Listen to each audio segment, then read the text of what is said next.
দুঃখটা মাত্র দুটি শব্দ থেকে এসেছে, আর তিনটি শব্দ দিয়ে দুঃখ তাড়াতে পারবে। কথাটা কে বলেছেন জানেন? পিতামহ ভীষ্ম। দুঃখটা দুটো শব্দের মধ্যে, আর তিনটে শব্দ আরেকটি যোগ করলে দুঃখ চিরদিনের মতো তাড়িয়ে দিতে পারবে। বিশ্বদেব বললেন দুটো অক্ষর ম আর ম একসাথে করলে কি হয়? মম। ম আর ম একত্রিত করলে, যুক্ত করলে কি হয়? মম। দুঃখ প্রবেশ করলো, দুঃখ পাচ্ছি জন্ম জন্মান্তরে এই দুটো শব্দে। এই শরীর আমি, আর শরীর সম্পর্কজাত ঘর সংসার স্ত্রী পুত্র আমার। এই আমার এবং আমি, এই দুটোই আনন্দের মধ্যে দুঃখ ঢুকিয়ে দিয়েছে। মায়েরা কুলির মধ্যে নারকেলের পুর দিয়ে দেয় না? ওটা কি থাকে ওর মধ্যে, না পুরে দেয়? তেমন দুঃখটা আপনার আমার জীবনে প্রবেশ করেছে এই দুটো শব্দ। বিশ্বদেব বলছেন মম, শরীর আমার আর স্ত্রী পুত্র বাড়ি গাড়ি, শরীর আমি আর শরীর সম্পর্কজাত যারা তারা আমার, আমি আমার। সমস্ত মৃত্যু, জরা, ব্যাধি, অভিশাপ, দুঃখের কারণ এই দুটি। তিনটে অক্ষরে তাড়ানো যাবে ন মম। শরীর আমি না, আর এরা কেউ আমার। এই তুমি তো তোমার মতো বলে যাচ্ছ পড়া, এরকম তিন অক্ষর বললেই যাবে? এটার জন্যই তো এখানে এসেছেন, শীত গৃহকর্ম ছেড়ে কত কষ্ট করে এসেছেন এটা বোঝার জন্য, এই কৃপাটা ভাগবত থেকে নেওয়ার জন্য। ন মম। আচ্ছা, গাড়িতে যে ওঠে সে গাড়ি হয়ে যায়? মোটর গাড়ি মানে গাড়িতে যে ওঠে সে গাড়ি হয়? যে কাপড় পরে সে কাপড় হয়ে যায়? যায় কি? সিন্ধুকে টাকা গয়নাগুলো সিন্ধুক দাবি করে আমার, গোডাউনের যে মাল ভরা রয়েছে গোডাউন দাবি করে এই মাল আমার। কার ওই মাল?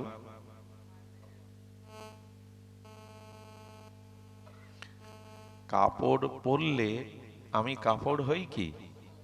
কথা বলুন, সহজ করে আলোচনা শুনুন। কাপড় পরিধান করলে আমি কাপড় হই? কাপড় হই না। গাড়িতে উঠলে আমি গাড়ি হয়ে যায়? আমি তো আমিই থাকি।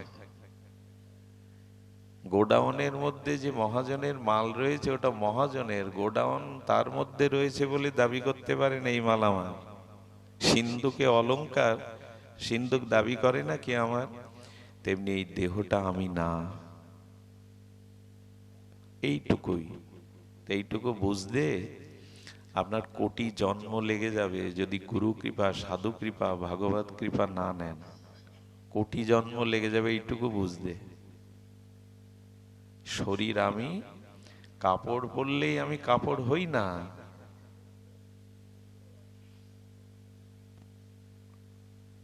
সমস্ত অভিশাপের মূল কারণ দেহ আমি, আর দেহজাত সম্পর্ক স্ত্রী পুত্র ঘরবাড়ি আমার।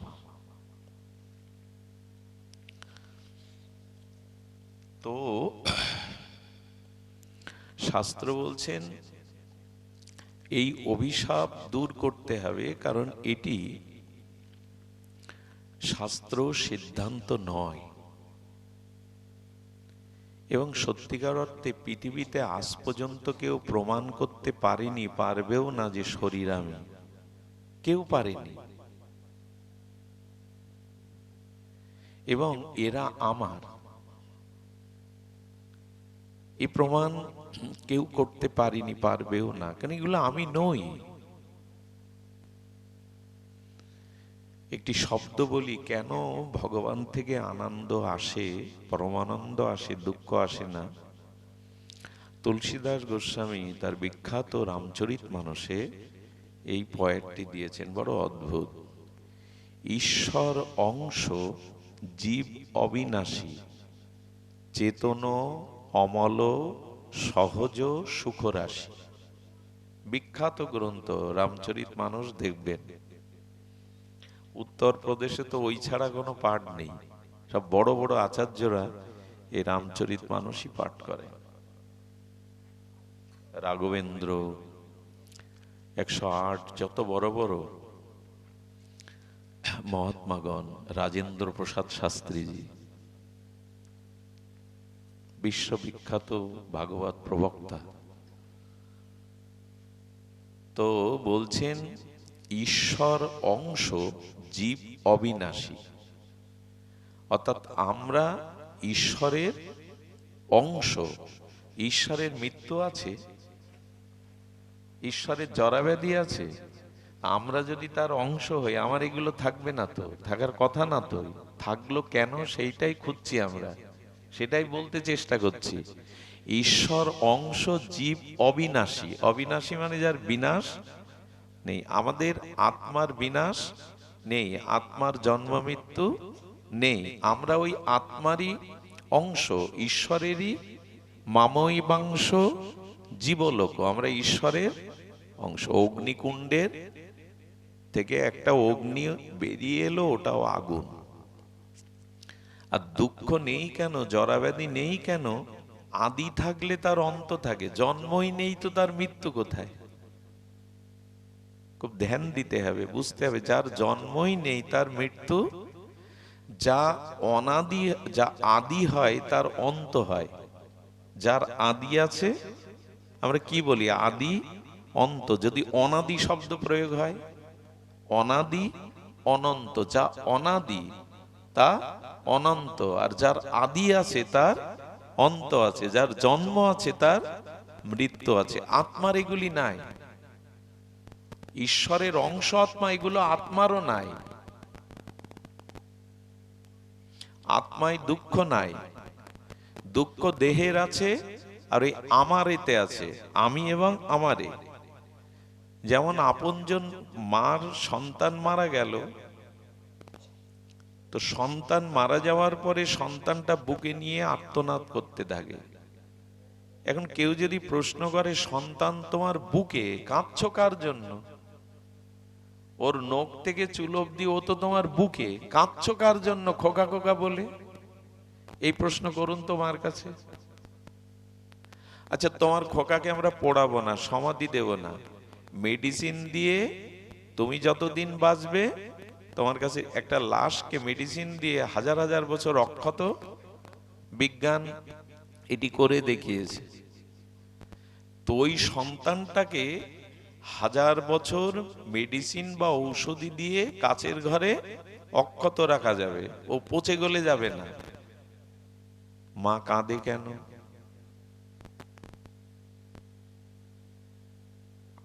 কাঁদে এই জন্য, ছেলেটা বড় হবে না, কিশোর হবে না, যৌবনে পদার্পণ করবে না, মা বলে ডাকবে না, দুটো বাহু বাড়িয়ে আমার গলা জড়িয়ে ধরবে না। শরীর আছে, হাত আছে, গলা জড়াবার ক্ষমতা নাই। মুখ আছে, জিভ আছে, মা বলার ওইগুলো মা চাচ্ছে। ও একবার মা বলে ডাকুক, ও দু হাত দিয়ে আমার গলা জড়িয়ে ধর। এইবার ওই মাকে প্রশ্ন করুন, এতদিন যে তোমায় মা বলতো, দুই হাত দিয়ে গলা জড়িয়ে ধরত, সেই শক্তিটা কোথায় গেল? ওই শক্তিটাই আত্মা। ওই চলে গেছে, এই জন্য দুঃখ। কথা বোঝা যায়? কে চলে গেছে তার জন্য কাঁদছে। শরীরটা যদি আনন্দ হতো, তো শরীরটা তো আছে, আনন্দ না পেয়ে ছটফট করে গগন বিদারী চিৎকার করছে কেন? বলে আনন্দই চলে গেছে, যা আছে তা দুঃখ। এই দেখুন শরীর এবং আত্মার পার্থক্য। আমার তো বোঝানোর ক্ষমতা নেই, লেখাপড়া জানতে হয়, এগুলো ব্যাকরণ পড়তে হয়, তা তো আমার পড়া হয়নি। একটু বুঝে নিন কষ্ট করে। বাবার বুকে মরার পরে মেয়ে মাথা গুঁজে বলে, বাবা তুমি কোথায় গেলে? বাবা তোমার সাথে আর দেখা হবে না। বাবা একবার মেয়ে বলে ডাকো, হাতটা মাথায় রাখো। সেই বাবাই আছে, হাত আর মাথায় তুলবে না, মা বলে আর বুকে জড়িয়ে নেবে না। ওই জন্যই তো কান্নাকাটি। নালে হাত আছে, পা আছে, বাবা আছে, কান্নাকাটি করছে কেন? আনন্দ চলে গেছে। এবার বোঝা গেল তো আনন্দ কোথায়? দেহে, সম্পর্কে, মরা যাওয়ার পরে দেহটা আছে মানে তো ছেলে আছে, সম্পর্কই আছে, কান্নাকাটি কেন? সম্পর্কটা দেহের সাথে, সম্বন্ধের সাথে নয়, আত্মার সাথে। আলোটা জ্বলছে, মাইকটার শব্দ তরঙ্গ অন্যের কানে পৌঁছাচ্ছে, সবই ঠিকঠাক চলছে, বিদ্যুৎ চলে গেল। কেন? মাইক্রোফোন আছে, লাইট আছে, মাইকের বাজাবার যন্ত্র আছে, বাজবে না কেন? তাহলে এই যে মাইকটা বাজছে, আমাদের শব্দ তরঙ্গ কর্ণে যাচ্ছে, এই যে আলোটা জ্বলছে, এখানে আধার দূর হচ্ছে, এগুলো কি বাল্বের কারণে, সুইচের কারণে, স্টানের কারণে, ওই যন্ত্রের কারণে? বলে এগুলি দরকার, কিন্তু মূল কারণ বিদ্যুৎ। তেমন আত্মা না থাকলে, এই আত্মাই হলো আনন্দ, কিন্তু তাকে খোঁজ না নিয়ে আমি আমার করেই কাটালাম, এই জন্য দুঃখটা ওর মধ্যে দিয়েই ঢুকে পড়েছে।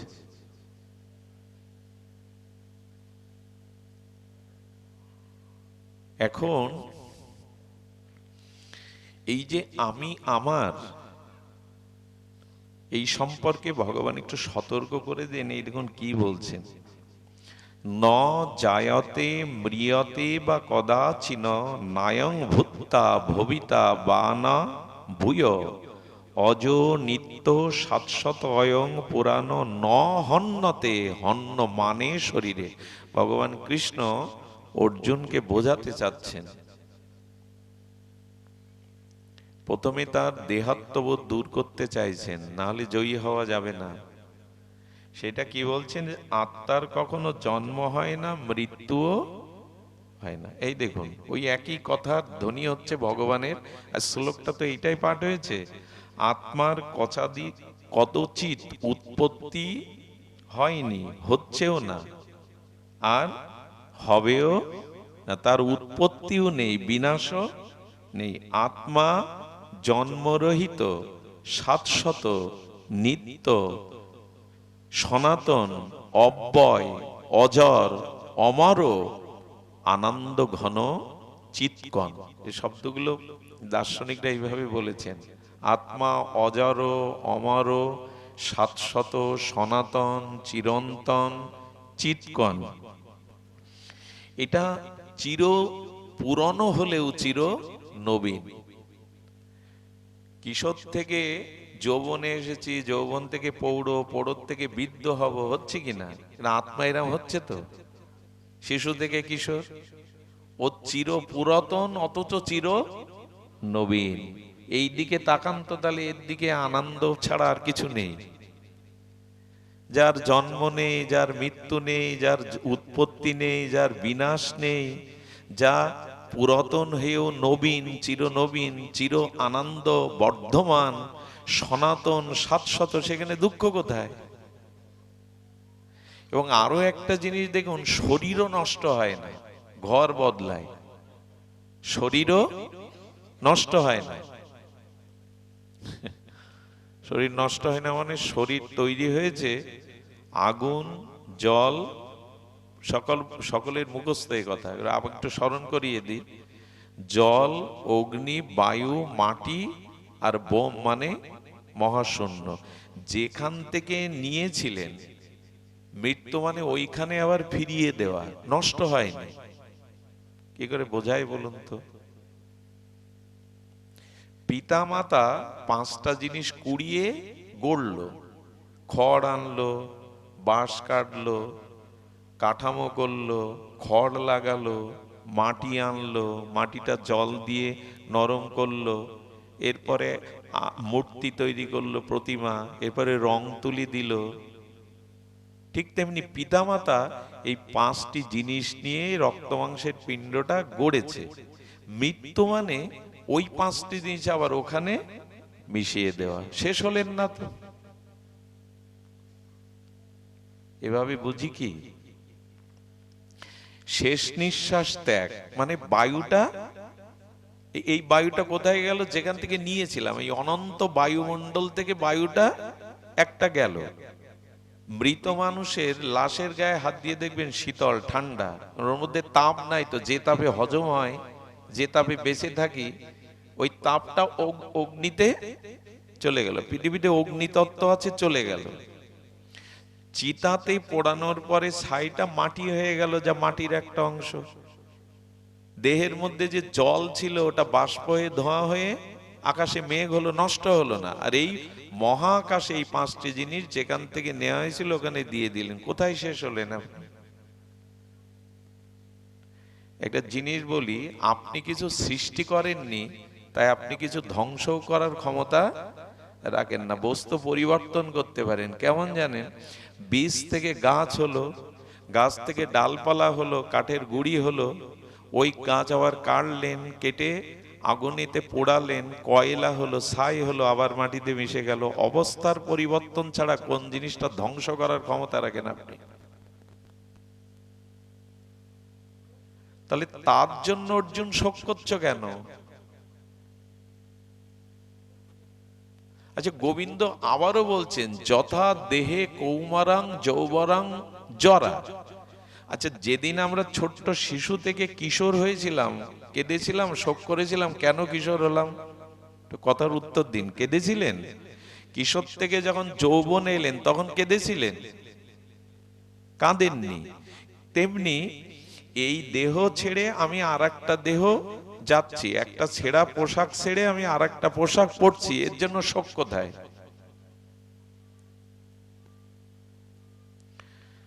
যদি বলেন এত তো জ্ঞান দিচ্ছ, তুমি শোক করো না, এত কথাই তো বলছো, শোকটা হয় কেন জানেন? ওই যে বলেছি, দুঃখ ঢুকেছে কোন পথ দিয়ে? দুটো অক্ষর, কি?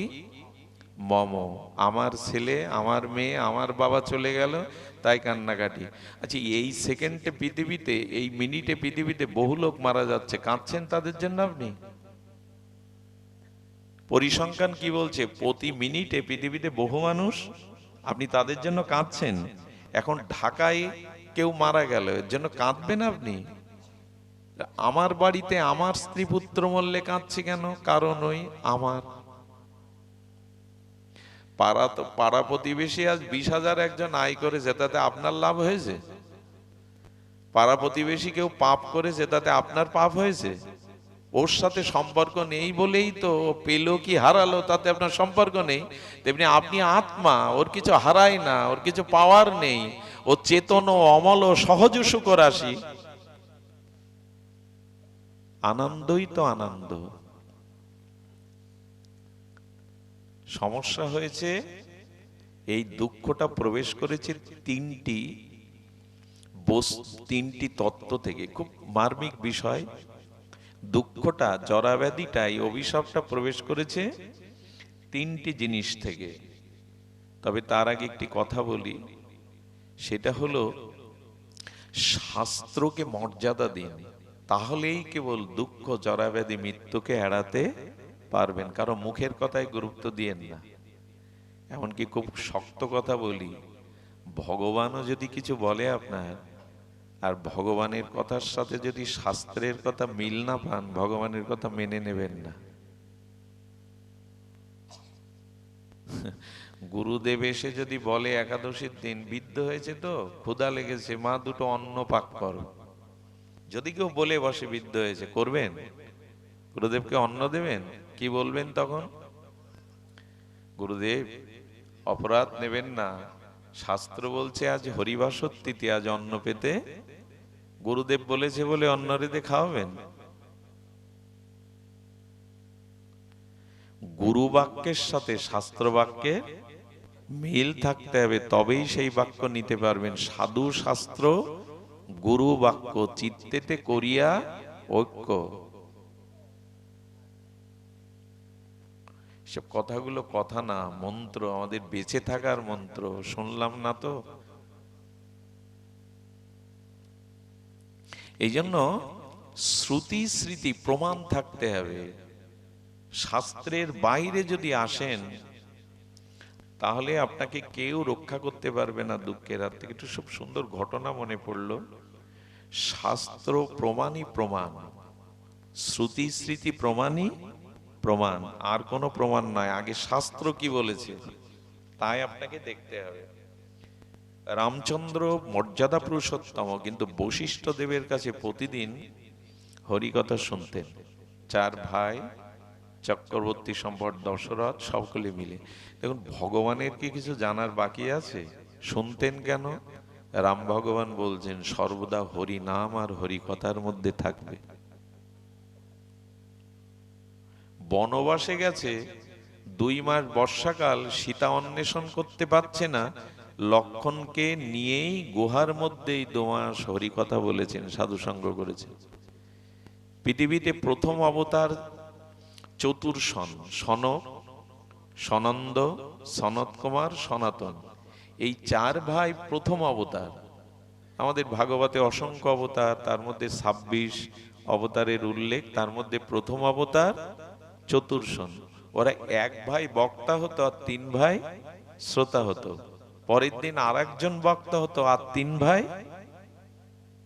ভগবান শঙ্কর তার জীবনে, ভগবান শিবের জীবনে 2টি মাত্র কর্ম, এক ভগবানের ধ্যানে সমাধি হয়ে থাকা, আর যদি কখনো সমাধি ভাঙতেন পার্বতী মুনি ঋষিদের নিয়ে হরি কথা। এছাড়া ভগবান শিবের অন্য কোনো কাজ নেই। আমরা শুনি তো হরি কথা, প্রতিদিন শুনি তো। গোবিন্দ কি বলছেন? মদ চিত্ত মদগত প্রাণা বোধয়ন্ত পরস্পরম কথায়ন্তশ্চ মাং নিত্যং তুষ্যন্তি চ রমন্তি চ। পরস্পরে মিলিত হয়ে নিত্য, কথায়ন্তশ্চ মাং নিত্যং, আমার কথা নিত্য, নিত্য মানে প্রতিদিন না, সর্বসময় শ্রবণ কীর্তন করবে। এখন বসেছো হরি কথা শুনছো, অন্য সময় কথাগুলো মন্থন করবে, চিন্তা করবে, উনি যা বলে গেলেন। গিয়ে যদি বলি ওরা খিচুড়ি আজ ভালো রাঁধেনি, হ্যাঁ, অনুষ্ঠানের ভালো আয়োজন করিনি, ওই বলি যদি কি বললো বক্তা, কাল সকালে শুনবেন, তুমি 15 মিনিট বলো কি বললেন উনি, খুঁজে বেড়াবে, হাতড়ে বেড়াবে, ওই ওই আত্মা, ওই কি। কিন্তু যে অপমান করলো ওটা 5 বছর ধরে মনে থাকে। কেউ বড় কথা বলেছে, ওটা 5 বছর মনে থাকে। হরিকথা নিত্য নিরন্তর ধ্যান করতে হয়। দেখুন, আমি দুপুরে একটা পাঠে গিয়েছিলাম কলরুয়ায়, আবার এই তার মানে কিছু যদি বলতেই হয়, কোনো প্রসঙ্গ আনতে হয়, সেটা চিন্তা করতে হয় না? চিন্তা করলে বলা যায় না, কিন্তু ওই ভাবনাটা তো ভাবতে হয়। এই জন্য হরিকথার মধ্যে যারা আছেন, আর যখনই হরিকথা এবং হরি নাম, জগতে সব প্রায় দূষিত হয়ে গেছে। মানুষ দূষিত হয়েছে বেশি, মন দূষিত হয়েছে বেশি, বায়ু দূষণ, শব্দ দূষণ, জল দূষণ, সব দূষণ, খাদ্য দূষণ, এমনকি ভালো ঘিও এখন দূষিত। জগতের অমৃত 2টি, মধু আর ঘি, দুটোই ভেজাল। কিন্তু মহাপ্রভু বললেন 2টো অমৃত কখনো ভেজাল হবে না, আর এই 2টো অমৃতই তোমাকে অমৃতের স্বাদ দেবে। একটা হলো হরি কথামৃত, আর একটি হরির নামামৃত। এই 2টো অমৃত পান করো, এ ভেজাল নাই, এই তোমাকে অমৃত দেবে। এই 2টোর মধ্যে আছি তো, দিন রাত 24 ঘন্টার মধ্যে ঘুমান, কাজ করেন, কিন্তু এর মধ্যে আছি তো। খুব ভাগ্যবান যারা নিত্য সাধু সঙ্গ পায়, নিত্য হরিকথা শ্রবণ কীর্তন করতে পারে। তবে প্রশ্ন আসতে পারে, প্রতিদিন সাধু সঙ্গ কোথায় পাবো? সব থেকে প্রকৃত সঙ্গ হলো গ্রন্থ সঙ্গ। গ্রন্থ সঙ্গ করবেন। কিন্তু এখন বই পড়া তো ছেড়েই দিয়েছে মানুষ, বলে কি আমি নেটে পড়ি। এরপর তো বইও স্কুলে আর থাকবে না। কিন্তু গীতা নেটে পড়া আর গীতা খুলে পড়ার মধ্যে আকাশ পাতাল পার্থক্য আছে। গীতার প্রতিটা অক্ষরের মধ্যে ভগবান আছে, এই জন্য অক্ষর কেটে দিলে গোবিন্দের বুক থেকে রক্ত ঝরেছিল। নেটে কাটুন তো, গ্রন্থের শব্দের মধ্যে অনুভূতিটা ভেতরে আসে। ছোটবেলায় গীতা খুলে গন্ধ শুকতাম, গীতার একটা আলাদা গন্ধ। যেমন আপনি যে ঘরে বাস করেন, ওইখানে যেখানে ঠাকুর রেখেছেন দেখবেন ওইখানের গন্ধ আলাদা, শোয়ার ওই একই জায়গায় খাটের ওইখানে আরেকটা গন্ধ। যে বস্তু যেখানে থাকে, যে বস্তু যত চিন্ময় তার দিব্য গন্ধ সেখানে থেকে যায়। গীতার মধ্যেই গন্ধটা অলৌকিক। গ্রন্থ সঙ্গ করবেন, আর হরিকথা যেখানে একটু পাকনা গজাবেন, যেখানে হরিকথা বলবেন না কে এসে বক বক করছে আমার সময় নেই, মাটিতে বসে রাত জেগে তাই শুনবো, এরকম করবেন না। পাখা গজাবেন যাতে হরি কথা শুনুন। মনুষ্য জীবনটা লাভ হয় ভগবানের কৃপায়। ভগবানের বিশেষ কৃপা হলে মানুষ মনুষ্য জন্ম লাভ করে, কিন্তু মনুষ্য জন্ম লাভ করে সাধু সঙ্গ হরিকথা ছাড়া আবার ভগবানের কাছে ফিরে যাওয়াও যায় না।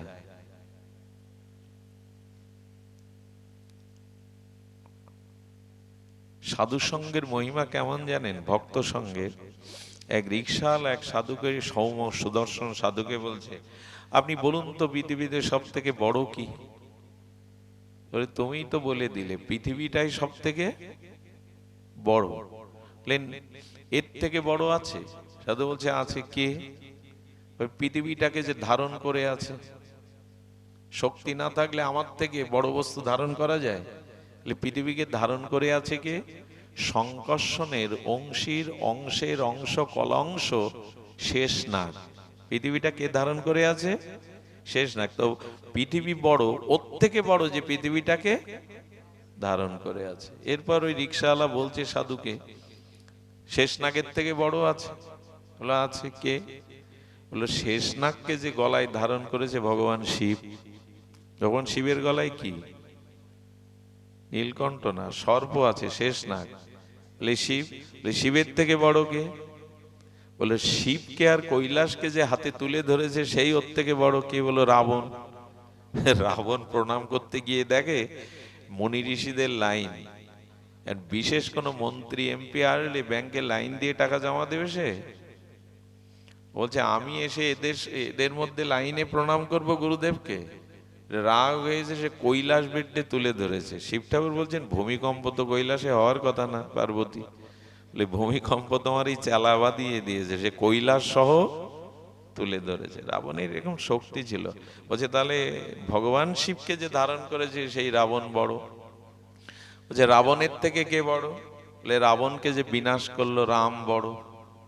ওকে যে বিনাশ করেছে সেই বড়। বলছে রামের থেকে কেউ বড় আছে? সাধু বলছে আছে। রামকে যে ধারণ করেছে, রামকে ধারণ করেছে হনুমান, অর্থাৎ ভগবানকে ভক্ত হৃদয়ে ধারণ করে যেন সবার থেকে বড় ভক্ত। বাবাজি মহারাজ কীর্তন করছিলেন কলকাতায়। বাবাজি মহারাজ গণের কীর্তন বিশ্ববিদিত। ওখানে এসেছিলেন গীতা প্রেজের ব্রহ্মলীন মহাপুরুষ জয়দয়াল গোয়েন্দাকা। তো বলছেন, উনি একটা প্রশ্ন করছেন, ঝট সে কেইসা মিলেগা? তো হিন্দুস্তানি মানে ঝট করে ঈশ্বরকে কিভাবে পাওয়া যায়, তাড়াতাড়ি ঈশ্বরকে? তো বাবাজি মহারাজ উত্তর দিচ্ছেন বড় মধুর, এগুলো মানে বলতে গেলেই আনন্দ ধরে না। বাবাজি মহারাজ বলছে, দেখুন আপনারা গীতা প্রেমিক, গীতার ভাষা, গীতার দার্শনিক তত্ত্ব, উপনিষদের সার, ওটাতে একটু দেরি হবে ভগবান পেতে। পাওয়া যাবে, বিলম্ব হবে। বলে ঝট করে পাওয়া যাবে ঈশ্বরকে কি করে? কি উত্তর দিল জানেন বাবাজি মহারাজ? যে পেয়েছে তাকে ধরো, তাড়াতাড়ি পাওয়া যাবে। যে তাকে পেয়েছে তাকে ধরো। যে ভক্ত ভগবানকে হৃদয়ে ধারণ করেছে তাকে ধরো। প্রধানমন্ত্রীর কি বলে, পিএস কি একান্ত সচিব, পিএ বা একান্ত সচিব, তাকে যদি ধরেন প্রধানমন্ত্রীর সাথে দেখা করাটা সহজ হয়ে যায়। সবার সাথে বলে বেড়ান তো আমার সাথে প্রধানমন্ত্রী দেখা করে দাও, মেম্বার চেয়ারম্যান রে। এই জন্য ভক্তের কাছে যান, ভক্তকে শ্রদ্ধা করুন, ভক্তকে সম্মান করুন, প্রণাম করুন, ভগবানের থেকে বেশি করুন ভক্ত সঙ্গ, ভক্তকে সম্মান, তবে ভগবান আপনাকে কৃপা করবে।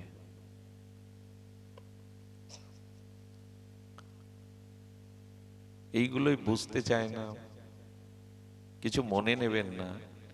ভগবানের দারু ব্রহ্ম মানে কাঠ দিয়ে একটা দেবদেবীর মূর্তি তৈরি করেছেন, ওতে প্রাণ প্রতিষ্ঠা করেছেন। মানা চেনা করলে অনেকের পুণ্য হয় বলেই তো লোক সেখানে যায়।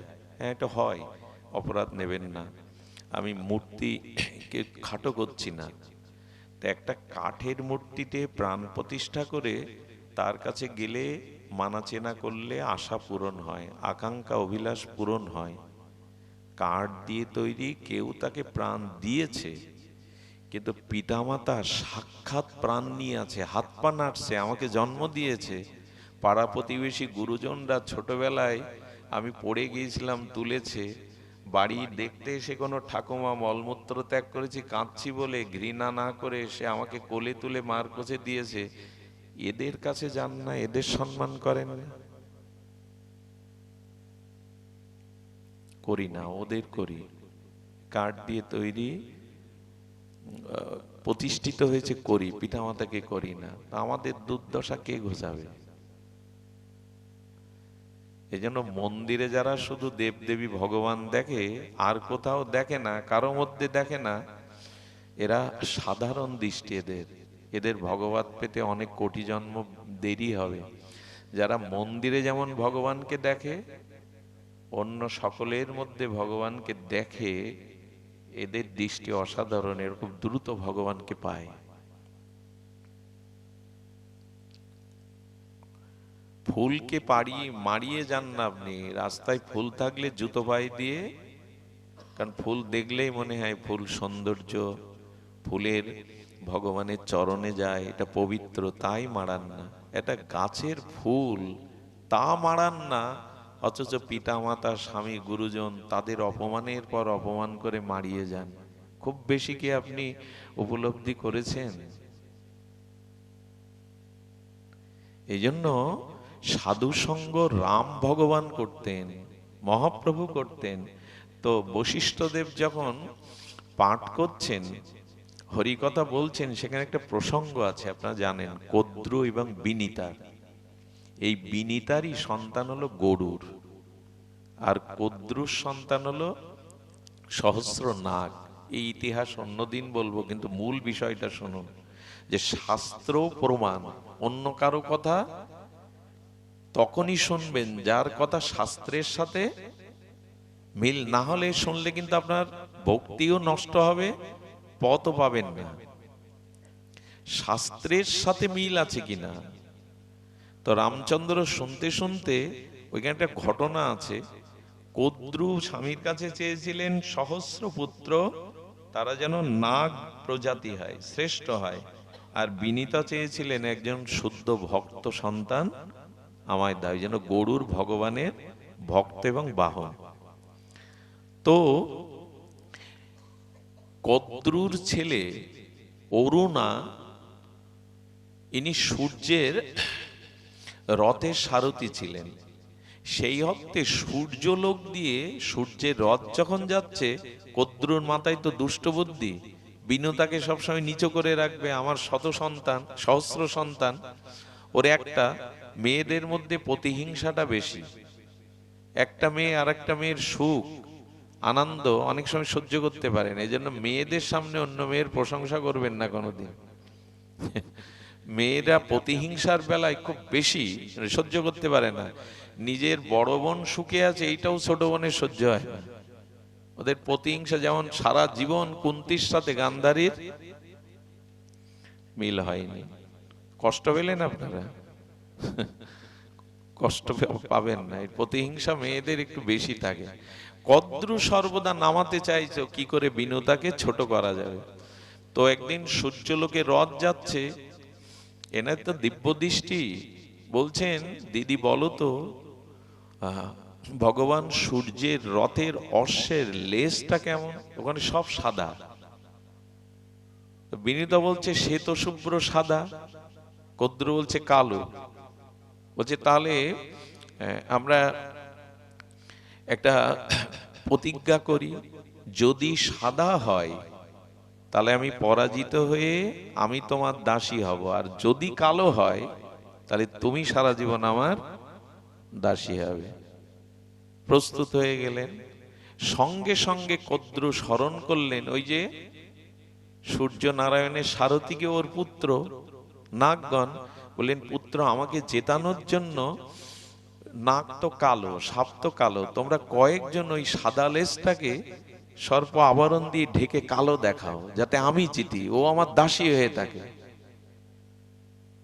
মায়ের কথা কে না শুনবে? ওই যখন সর্প দিয়ে, এগুলো গাল গল্প না, খুব তত্ত্ব লুকিয়ে আছে, ভাগবত গল্প উপন্যাস না।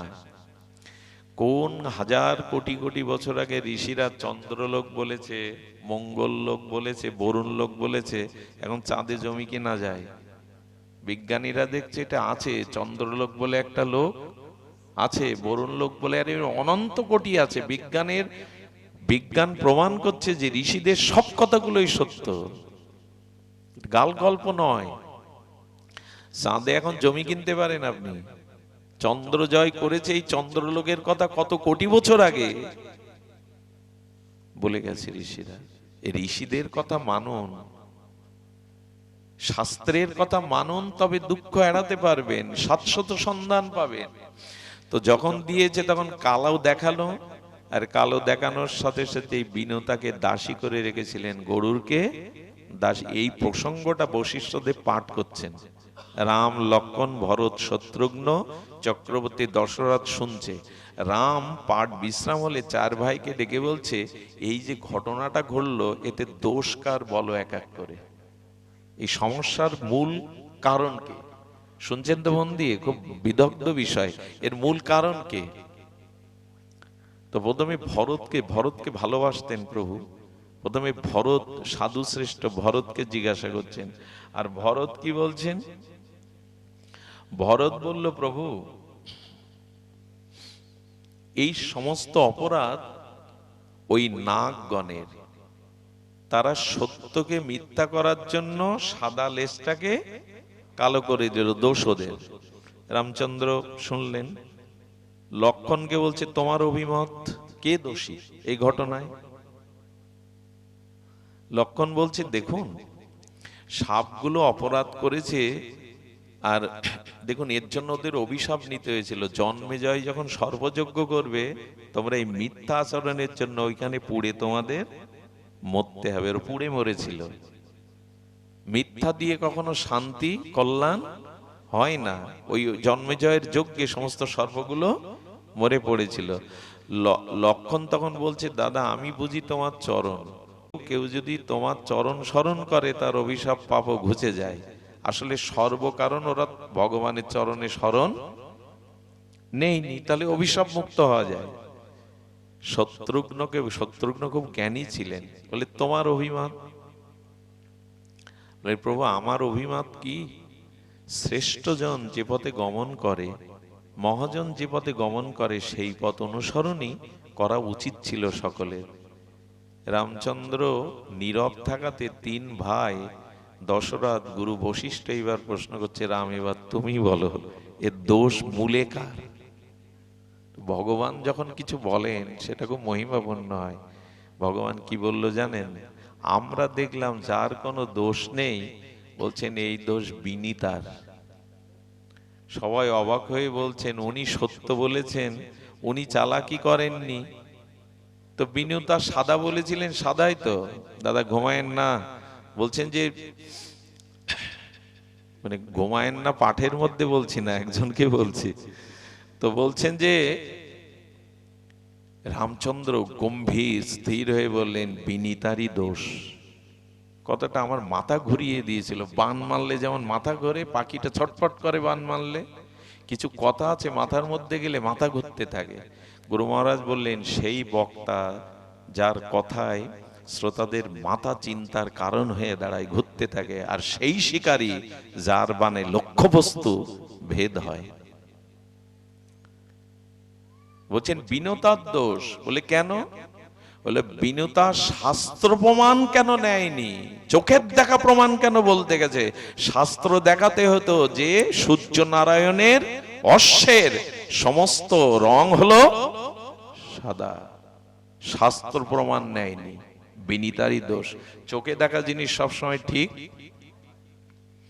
আচ্ছা, মাঝে মাঝে মেঘের দিকে তাকাবেন, দেখা যাচ্ছে হাতি দেখা যাচ্ছে। মেঘ এক জায়গায় হলে কি হয়?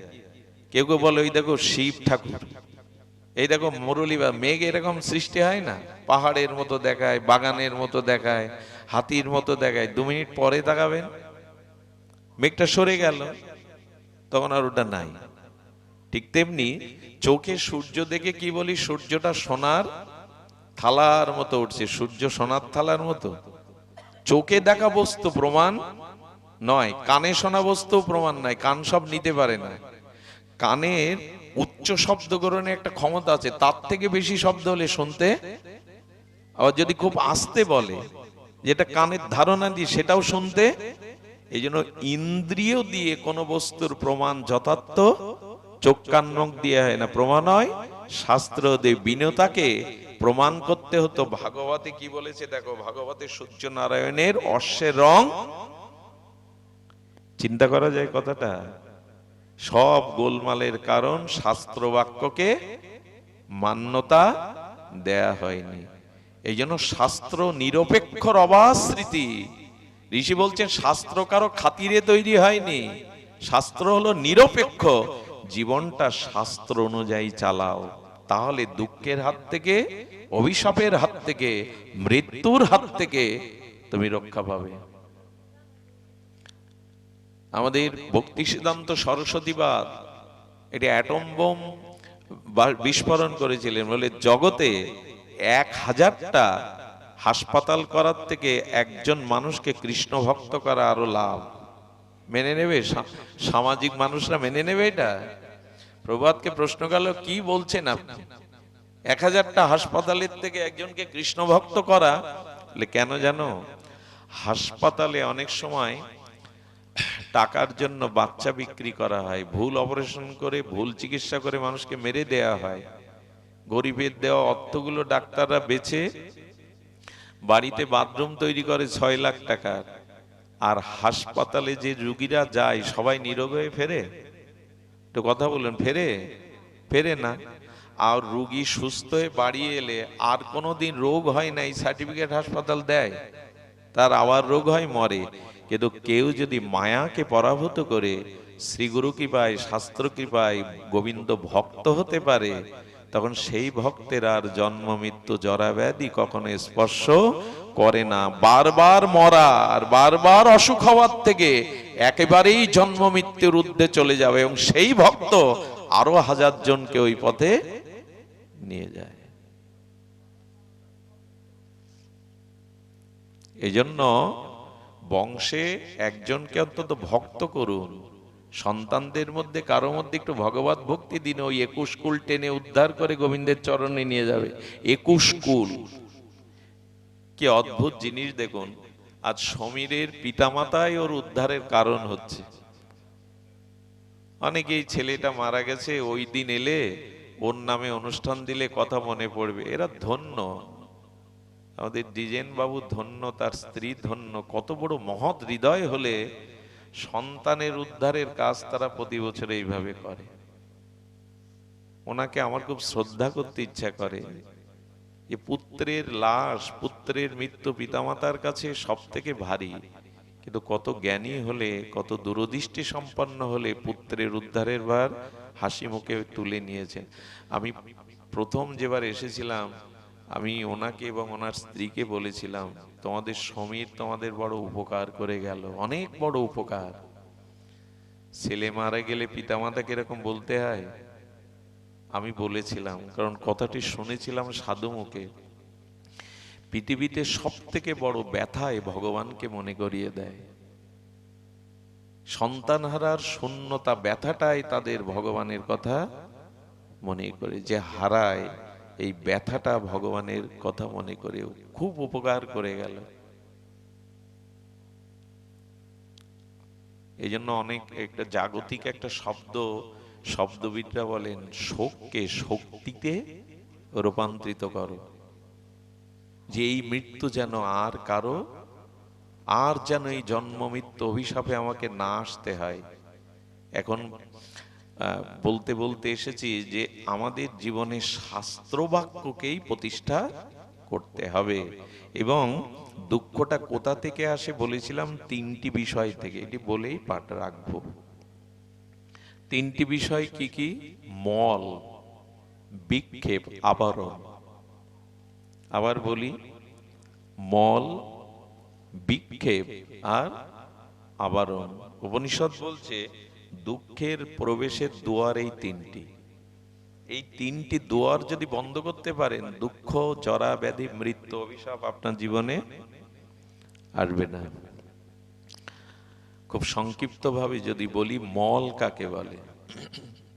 মল মানে আমরা বলি অপবিত্র বস্তু বা আবর্জনাময় স্তূপ, মল, ময়লা, অর্থাৎ যেটা হেয়, আবর্জনা।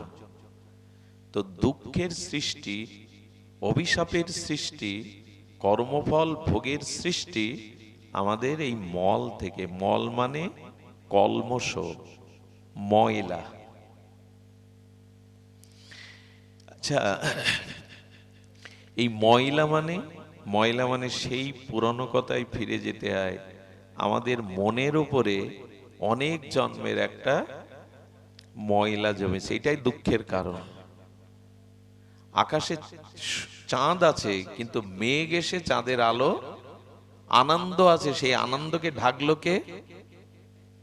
ময়লা।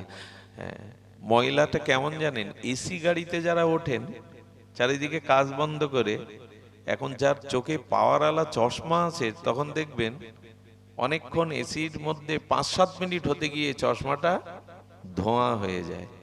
এসির যে ঠান্ডা আবরণ, ওইটা চশমাকে অনেক সময় আমরাও যখন উঠি তখন আর দেখতে পাই না। ওই যে মল মানে আবারও ময়লা জমে গেল, ওই যে ধোঁয়াটা এসে জমে গেল।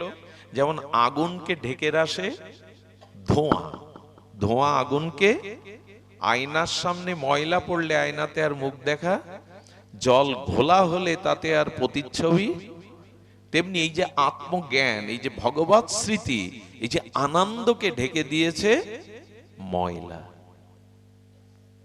মল। মল কোথা থেকে আসে? মানে কলমশ, ময়লা কোথা থেকে আসে? বলে কর্ম থেকে। কোথা থেকে আসে?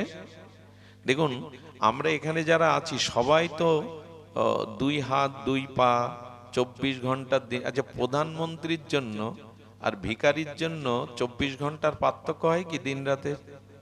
ভিখারির জন্য, রাজার জন্য বাতাস আলাদা হয় কি? জগতের বাতাস, সূর্যের আলো, মাটি, সবার জন্য সমান সুযোগ। আবার সবাই মানুষ, সবাইকে 5 দিয়ে গড়েছেন। একজন উদ্ধার হয় আর একজন নরকে যায়, পতন হয়। কারণ কি? একটু কথা বলতে হবে এবার। কারণ কি? একই সিঁড়ি দিয়ে ওপরে ওঠাও যায় 3 তলাতে, আবার নিচে জামানো যায়। একটি মেঝের দিয়াশালার বারুজ দিয়ে কারো ঘর পুড়িয়ে দেওয়া যায়, আর মন্দিরে প্রদীপ জ্বালানো যায়। কর্মই হলো মল সৃষ্টি করে, ময়লা। আচ্ছা, খুব মজার কথা, ওই ময়লাটাকে আবার দূর করতে গেলে ওই কর্ম দিয়েই করতে হবে। আচ্ছা, এইখানে সোনার কানেরটা পড়ে গেছে, অন্ধকারে ঘরের এইখানে পড়েছে, খুঁজবেন কি ওই দিকে? পূর্ব দিকে একটা জিনিস দেখবার মতো সৌন্দর্য জিনিস পশ্চিম দিকে তাকিয়ে আছে, পাবেন, দেখতে পাবেন।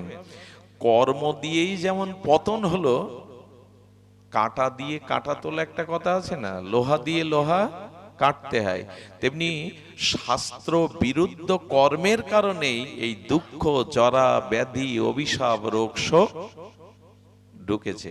আবার যেখানে হারিয়েছে ওইখান থেকে বস্তু খুঁজতে হবে। জলে কানের হারিয়ে গেলে স্নান করছিলেন যেখানে, খোঁজেন কোথায়? এইখানেই পড়েছিল।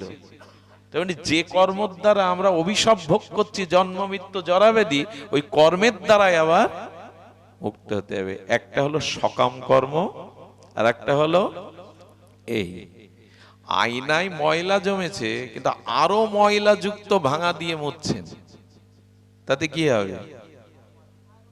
এটা পরিষ্কার কাপড় দিয়ে মুছুন। সব কেন্দ্রই হলো কর্ম। সকালে উঠে আর রাত্রে শোয়ার আগ পর্যন্ত যা করছেন, একটু বিবেকের কাছে প্রশ্ন করে দেখুন, কর্মটা নিষ্কাম শাস্ত্র অনুযায়ী করছেন কিনা। এই মলই আপনার সমস্ত দুঃখ, রোগ শোক কেন আসে জানেন? পাপের ফলে।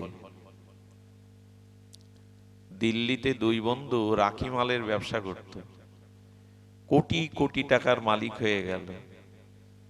মনে করলে এই বন্ধুকে মেরে যদি এই টাকা নেওয়া যায়, তাহলে আমি, আমার বংশধররা অনন্তকাল বসে থেকে যেতে পারবে। বোম্বের একটা হোটেলে নিয়ে গেল সমুদ্রের তীরে, বলে বন্ধু আমি আজ তোর জন্য নিজে অর্ডার দিয়েছি খাদ্য। ওই খাদ্য আনতে গিয়ে ওর মধ্যে বিষ দিয়ে দিল। হোটেল রুমে খেতে খেতে মরলে রাত্রে হোটেলের বয়দের কিছু টাকা দিয়ে সমুদ্রের মধ্যে দিয়ে দিল। এর 2 বছর পরে এই আত্মসৎকারী বন্ধুর একটা পুত্র জন্মায়। খুব আনন্দ। 4 বছর বয়স যখন, এমন একটা ব্যাধি হলো, ওই যে টাকা আছে না, আমেরিকা, জার্মানি, জাপান, ভারত তো ভারতই, রোগ আর সারে। শেষে বোম্বেতে ভর্তি করে 4 বছর ডাক্তাররা নিরাময়ও করতে পারে না। আর এইভাবে তার পেছনে অর্থ ব্যয় করতে করতে করতে করতে নিজের বাড়িটাও বিক্রি, যেদিন বাড়ি বিক্রি করে আর কোন সন্তান বাঁচাবে, একমাত্র সন্তান, সব বিক্রি করে বাড়িটাও বিক্রি করে দিল। সেই দিন বলল আর তো কিছু নেই, তো চিকিৎসা করব কি? তাকে যে গাড়িতে, একটা গাড়িতে বাড়ি আনলো, ওই গাড়ি ভাড়াইটুকুই তার সম্বল ছিল। সেই গাড়ি ভাড়াটা যেই দিল, সেই ছেলেটা বারান্দায় মারা গেল। তার মানে ওর যে গাড়ি ভাড়ার অবশিষ্ট যে অর্থটা, ওইটাও দিল, আর তখনই মরল। এই 4 বছর মরেনি। উনি এই কষ্টে উত্তরাখণ্ডে এক যোগীর কাছে গিয়ে প্রশ্ন করেছিলেন, কে এই সন্তান? আমার পকেটের গাড়ি ভাড়াটা অবশিষ্ট নিয়ে মরে গেল, এতদিন মরেনি। ত্রিকালজ্ঞ যোগী হেসে বললেন, যে বন্ধুকে বিষ দিয়ে মেরেছিলে না, ওই ঋণ শোধ করবার জন্য পুত্র হয়ে সব কেড়ে নিয়ে সব শেষ করে। সব কথা শুনতে ভালো লাগে, মনে করি তো একবার, কাঁটার বীজ বুনলে ওটা ফুল হবে না। খেতে কাঁটার বীজ বুনেছেন তো ওতে ফুল আশা করবেন কি? দয়া করে কর্মটাকে কামনা বাসনা যুক্ত কর্মে কল্যাণ আনে না। এই জন্য গীতায় বলছেন নিষ্কাম কর্ম করো, শাস্ত্র যা বলেছে তাই করো। আচ্ছা, দ্রৌপদীর বস্ত্র, এইটা সকাম কর্মর কথা বললাম, শাস্ত্র বিরুদ্ধ কর্ম। যা কিছু ভোগ করছি তার মূল কারণ ওই কর্ম। আজ মানুষের এত হতাশা, এত অপমৃত্যু, এত যন্ত্রণা কেন? কেউ দায়ী না। রামপ্রসাদের, মাতৃসাধক রামপ্রসাদের একটা কথা খুব ভালো লাগে, ওই মা ঘুমাচ্ছে, ডেকে দাও। ঘুমায়ও না মা, জেগে থাকো, শোনো। ঘুমালে কষ্ট হয় ভাগবতে। তোমার থেকে আমার কষ্ট। দুপুরে স্নান করিনি, দুপুরে সেই এই ঠান্ডা লেগে গেছে, মোটর সাইকেলে 50-60 কিলোমিটার, আবার দোকানদারি, আবার এখানে। তোমাদের থেকে আমার কষ্ট বেশি হওয়ার কথা, আমাকে সারা রাত বলালেও ঘুমাবো না আমি। এরকম ভাগবত পরিবেশে কারো ঘুমায় এসব কথা শুনলে? একদিন ঘুমাও, সেদিন আর ডেকে ডেকে তোমারে কেউ জাগাবে না, আর ওই ঘুম ভাঙবেও না। ওই সময় মনের মতো করে ঘুমাও, ভাগবতে ঘুমায়ও না। ভাগবতে ঘুম আসাটাও মহা অপরাধ, অনেক জন্মের অপরাধ। বলে কি, আমার মতো তার এত কষ্ট করতে হয় না। কষ্টের জন্য ঘুম আসে তা না, সারা রাত জেগে কত লিভার কাজ করে জানেন, দিনের পর দিন। আসলে বহু অপরাধ ভেতরে থাকলে তখন হরিকথাতে, হরিনামে, এহেন কৃষ্ণ নামে প্রেম না হয় অঙ্কুর, জানিও দেহে আছে অপরাধ প্রচুর। যখনই দেখবেন হরিকথায় অলসতা আসছে, নিদ্রা আসছে, উঠে যেতে পারলে বাঁচি, জানবেন অনেক অপরাধ হৃদয়ে ভিড় করেছে। মেঘ চাঁদের আলো দেখতে দিচ্ছে না, জেগে থাকুন। কি হয়েছে, এই কর্মের অনেক দৃষ্টান্ত দেওয়া যায়। বিশ্বদেব 100 জন্মে পাপ করেনি। কত জন্মে চিন্তা করতে পারেন? যৌবনে যে পাপ না করে সে মহাপুরুষ। বিশ্বদেব যৌবনে কোনো পাপ করেনি। মৃত্যুকে ফিরিয়ে দিয়ে বলেছিল আমি তোমার সাথে যাব না, গোবিন্দের সাথে যাব। ফিরে যাও, কালকেও বলছেন ফিরে যাও, গোবিন্দের সাথে যাওয়ার কথা আমার, তুমি চলে যাও। ইনি সরসজ্জায় কষ্ট পাচ্ছিলেন। ভগবান কৃষ্ণকে প্রশ্ন করেছিলেন, গঙ্গায় স্নান করলে পাপ দূর হয়, আর আমি গঙ্গার গর্ভেই জন্মেছি, গঙ্গা পুত্র ভীষ্ম। যৌবনে আমার কোনো, যৌবনেই মানুষ পাপ করে বেশি, যারা যৌবনে পাপ করে না এরা মহাপুরুষ। বললেন কেন মৃত্যুতে কষ্ট পাচ্ছি? গোবিন্দ হেসে বললেন, পাপ করনি কিন্তু পাপ দেখেছিলে, দ্রৌপদীর বস্ত্রহরণটা মুখ বুজে দেখেছিলে তুমি। ওই বাচ্চাগুলিকে একটু সরে যেতে বলুন। হিন্দুদের বাচ্চা কাচ্চা এখানে এসে বসে না, কিন্তু মুসলিমদের দেখবেন ছোটবেলায় শীতের সময় মক্তবে পাঠায়, ওদের সমালোচনা করি কিন্তু এই ভালো গুণটা দেখি তো। এখানে কেউ আসবে না, দেখবেন সব অনুষ্ঠানে ওই দুবার করে বলতে হবে বাচ্চাগুলো থামা। মাই ঠাকুর ঘরে গিয়ে বসে না, শাকে ফু দিয়ে মনে করে সন্ধ্যা হয়ে গেছে, 1 ঘন্টা আধা ঘন্টা জপ ধ্যান করবে কোলে বসিয়ে, আর ওখানে গিয়ে শেখাবে ঠাকুরের সামনে কথা বলতে। এই ট্রেনিংটা দিন, এখানে চুপচাপ পুতুলের মতো বসে থাকবে। নিজেই চঞ্চল তো ওরা কি হবে? ওদের তো ঠাকুর ঘরে নিয়ে যান না, ওদের তো এই শিক্ষা দেন না। যশোরে একটা বাচ্চা আছে, সাগরদার ছেলে, 2 ঘন্টা কুমিরের মতো হা করে ভাগবত শোনে এক জায়গায় বসে, ছোট্ট। আমাদের প্রাতঃস্মরণীয় মুরারি মোহন দাস বাবাজির বাবার আশীর্বাদে ওই সন্তান। আমি ওদের বাড়িতে টিভি আছে, দেখি ওইখানে দাগ হয়ে গেছে, আঙুলের দাগ। টিভিতে দাগ কেন? যে বাবা প্রতিদিন আপনার পাঠ চালায়, তো পাঠের আগে আর পরে আপনাকে প্রণাম করে, তাই আঙুলের দাগ টিভিতে পড়ে গেছে। ওইটুকু বাচ্চা গর্ভে থাকতেই সংস্কার দেয়নি, হরিনাম দেয়নি, দীক্ষা নেই, শিক্ষা নেই, ঠাকুর ঘরেই নিয়ে যায় না, নিজেও বসতে দেখে না সন্তান, তো ওরাই তো কোলাহল করবে। রাজসভার মধ্যে ভোগসুগের মধ্যে থাকলে আমার সন্তান আদর্শবান হবে না, ঋষিমুনির মনের আশ্রমে রেখে এসো। হিরণ্যকশিপুরের ঔরাসে প্রহ্লাদ জন্মাবে কেন? আর কটা পুত্র দৈত্য হয়েছিল, প্রহ্লাদ ভক্ত হলো কেন? হিরণ্যকশিপুর কয়েদুকে বলে যাচ্ছে আমি তপস্যায় যাচ্ছি, যেই বসেছে পাহাড়ের উপরে যুগ যুগান্তর তপস্যা করবে, 2টো পাখি এসে বলছে নারায়ণ নারায়ণ। সঙ্গে বলছে যাত্রাকালে যদি শত্রুর নাম কানে আসে, আমি আর আজ দিনটা শুভ নাই। ওই যে নারায়ণ শত্রু, তো হিরণ্যকশিপুরের ভগবান শত্রু বলে শত্রুর নাম শুনেছি, আর তপস্যায় এই তিথিতে আজকের দিনে বাড়ি ফিরে এসছে। কয়েদি বলছে আপনি তো তপস্যা যুগ যুগান্তর কাটিয়ে দেন, চলে এলেন কেন? আর বলো না, শত্রু 2জন এসে শত্রুর নাম শোনালো, কি বলে নারায়ণ নারায়ণ। আর কয়েদুর হৃদয় বলে এই জীবনে প্রথম তার মুখে ভগবানের নাম শুনলাম। 1 ঘন্টা পর ঘুরে এসে বলছেন আচ্ছা পাখিরা কি করে বললো একটু বলুন তো। বলে আবার শুনতে ইচ্ছে হচ্ছে তোমার শত্রু নারায়ণ নারায়ণ। এভাবে 108 বার ওই দিন বলিয়েছিল, ওই রাত্রেই প্রহ্লাদের জন্ম হয়।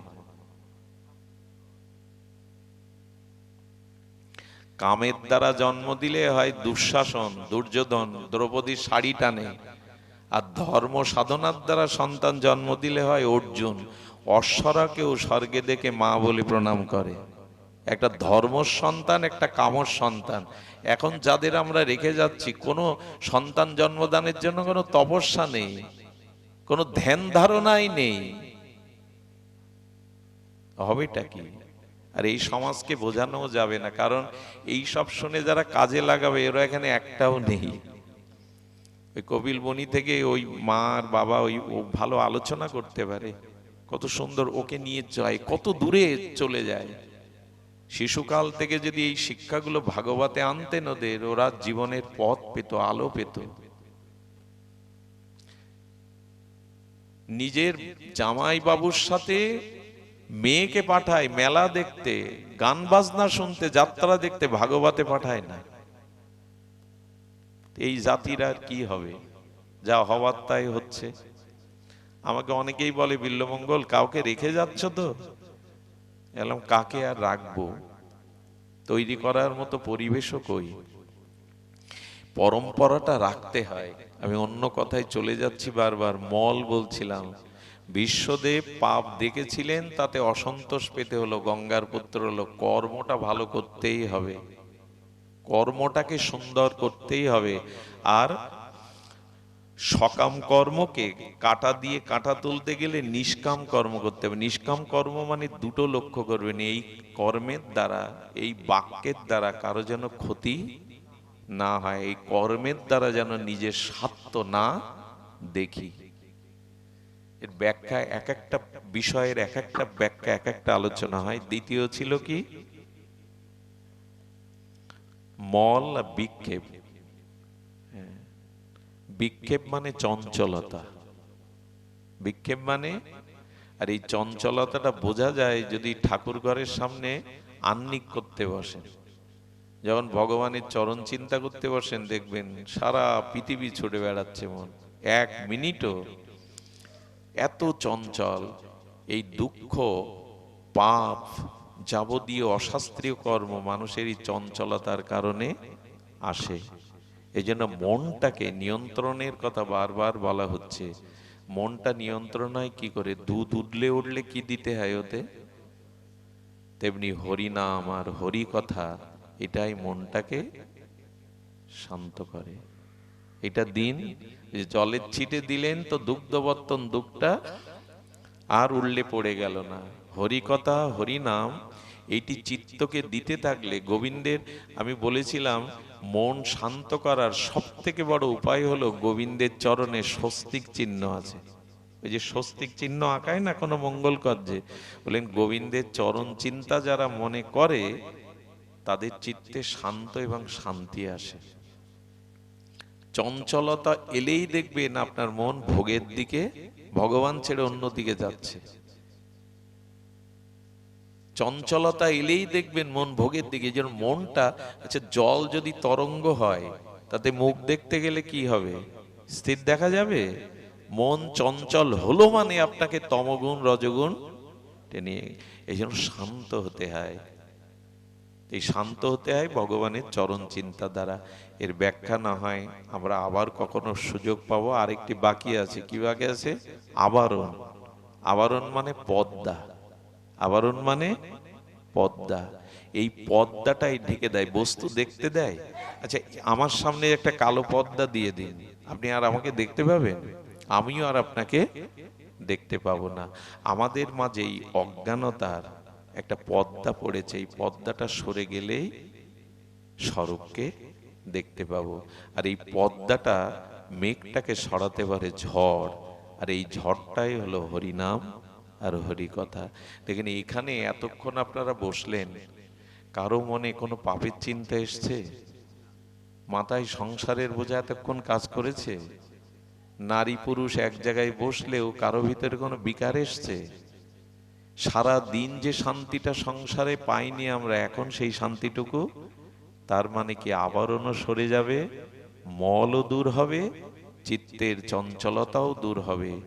একমাত্র শাস্ত্রীয় আর যথাযথ সিদ্ধান্তে যদি হরিনাম হরি কথা শুনতে পায়। সমীরের জন্য আশীর্বাদ করবেন। আশীর্বাদ মানে সে গোবিন্দের চরণ পেয়ে গেছে, তা না হলে তার জন্য ভাগবত হতো না, তার জন্য এমনি করে হতো না। আর এই বাবা মাকে বারবার সাধুবাদ দেই, ওনারা সাদা বনের মানুষ। আমার দ্বিজেন দাদাজি অনেক সাদা বনের মানুষ। দেখুন পুত্রের জন্য ঘরটাও এত সুন্দর করেনি, তাই না? সমাধিটা কি সুন্দর করে রেখেছে। আমি বলবো সমীর তুমি ভাগ্যবান, দেখে নাও কাদের কোলে এসেছিলে। পিতামাতা হয়ে তোমার জন্য আজ তারা ভাগবত দিচ্ছে, আর ওটা দেখছেও। যে লোকেই থাকুক, যে দেহেই জন্মাক, এর ফলটাও পাচ্ছে। অনেকেই বলে কি, সে যদি অন্য জায়গায় জন্মায় তো তার উদ্দেশ্যে এটা করে কি হবে?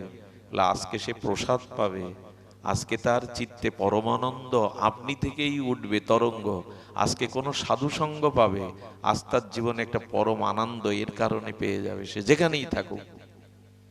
এটা কর্তব্য। ভালো থাকুন আপনারা, আনন্দে থাকুন। অনেক ভক্তা আছে, কিন্তু আসলে আমি একাই সময়টা নিয়ে জন্য রাতুল দা আমার এই ছোট ভাই, ওকে আমি বলেছি আমার তো দিন শেষের বেলায় যেভাবে অনিয়ম করছি, ওরা থাকলো, আপনারা থাকলেন, দাদাজি থাকলো, ভাগবতটা বাঁচিয়ে রাখুন। দেখুন, যে বাড়িতে, যে ভূমিতে বছরে একটা দুটো দিন হরিনাম হরিকথা হয় না, ওটা অপাবন ভূমি। কি ভূমি? পবিত্রতা থাকে না সেই ভূমির। কুন্তী দেবী এক মাটিতে দাঁড়িয়ে বলছেন, যুধিষ্ঠির আমার মনে কাম জাগছে। কুন্তী, বিধবা কুন্তী। আর আমার মনের মধ্যে ময়লা নেই, কিন্তু আমার মনের মধ্যে বাসনা জাগছে, কাম জাগছে বিধবা কুন্তীর। যুধিষ্ঠির বলছেন, মা এগিয়ে যাও। মাটি তুলি নিয়ে যুধিষ্ঠির বুকে দেওয়ার সাথে সাথে ধর্মজ্ঞ যুধিষ্ঠিরের ভিতরে কামনা জেগে গেছে।